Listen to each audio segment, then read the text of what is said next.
ଯାକୁବ 3 ପର୍ବ। ହେ ମୋର ଭାଇମାନେ, ତୁମ୍ଭେମାନେ ଅନେକ ଶିକ୍ଷକ ହୁଅ ନାହିଁ।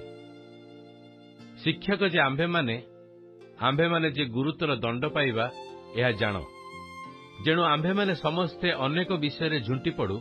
ଯଦି କେହି ବାକ୍ୟରେ ଝୁଣ୍ଟି ନ ପଡ଼େ, ତେବେ ସେ ସିଦ୍ଧ ପୁରୁଷ, ସମସ୍ତ ଶରୀରକୁ ମଧ୍ୟ ବଶରେ ରଖିବାକୁ ସମର୍ଥ। ଆମ୍ଭେମାନେ ଘୋଡ଼ାମାନଙ୍କୁ ବଶୀଭୂତ କରିବା ନିମନ୍ତେ ସେମାନଙ୍କ ମୁଖରେ ଲଗାମ ଦେଲେ, ତଦ୍ୱାରା ସେମାନେ ସମସ୍ତଙ୍କ ଶରୀର ମଧ୍ୟ ବୁଲାଉଥାଉ।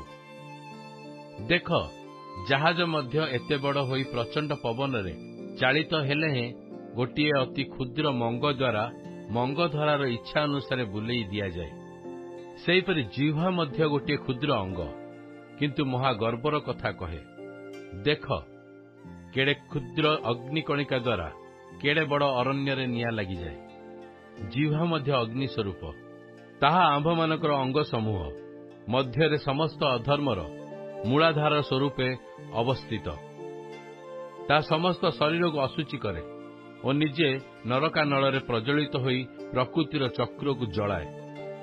କାରଣ ସେ ସମସ୍ତ ପ୍ରକାର ପଶୁ, ପକ୍ଷୀ, ସରୀସୃପ ଓ ଜଳଚର ପ୍ରାଣୀମାନଙ୍କୁ ମାନବ ଦ୍ୱାରା ବଶରେ ରଖାଯାଇପାରେ, ପୁଣି ବଶରେ ରଖାଯାଇଅଛି। କିନ୍ତୁ ଜିହ୍ୱାକୁ କେହି ବଶରେ ରଖିପାରେ ନାହିଁ। ଅନିଷ୍ଟ ସାଧନରେ ତାହାର ବିରାମ ନାହିଁ, ମାରାତ୍ମକ ଗରଳରେ ତାହା ପରିପୂର୍ଣ୍ଣ। ତଦ୍ୱାରା ଆମ୍ଭେମାନେ ପ୍ରଭୁ ଓ ପିତାଙ୍କ ଧନ୍ୟବାଦ କରିଥାଉ। ପୁଣି ତଦ୍ୱାରା ଈଶ୍ୱରଙ୍କ ସାଦୃଶ୍ୟରେ ସୃଷ୍ଟ ମନୁଷ୍ୟକୁ ଅଭିଶାପ ଦେଇଥାଉ। ଏକ ମୁଖରୁ ଧନ୍ୟବାଦ ଓ ଅଭିଶାପ ନିର୍ଗତ ହୁଏ।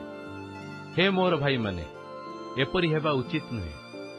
ନିର୍ଝର କଣ ଏକ ବାଟ ଦେଇ ମିଠା ଓ ପିତା ଦୁଇ ପ୍ରକାର ଜଳ ବାହାର କରେ?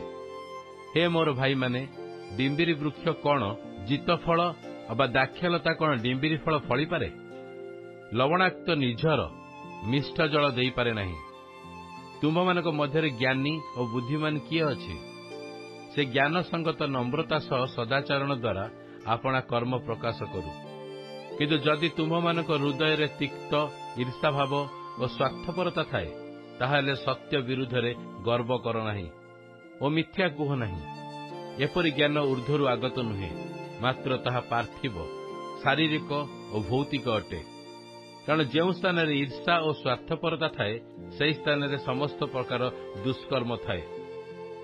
କିନ୍ତୁ ଊର୍ଦ୍ଧ୍ୱରୁ ଆଗତ ଜ୍ଞାନ ପ୍ରଥମରେ ପବିତ୍ର, ଦ୍ୱିତୀୟରେ ଶାନ୍ତିପ୍ରିୟ, ମୃଦୁଶୀଳ, ବାଧ୍ୟ, ଦୟା ଓ ଉତ୍ତମ ଫଳରେ ପରିପୂର୍ଣ୍ଣ, ସନ୍ଦେହ ଶୂନ୍ୟ ଓ ନିଷ୍କପଟ। ପୁଣି ଶାନ୍ତିକାରକ ଲୋକମାନଙ୍କ ଦ୍ୱାରା ଧର୍ମରୂପ ଫଳର ବୀଜ ଶାନ୍ତିରେ ବୁଣାଯାଏ।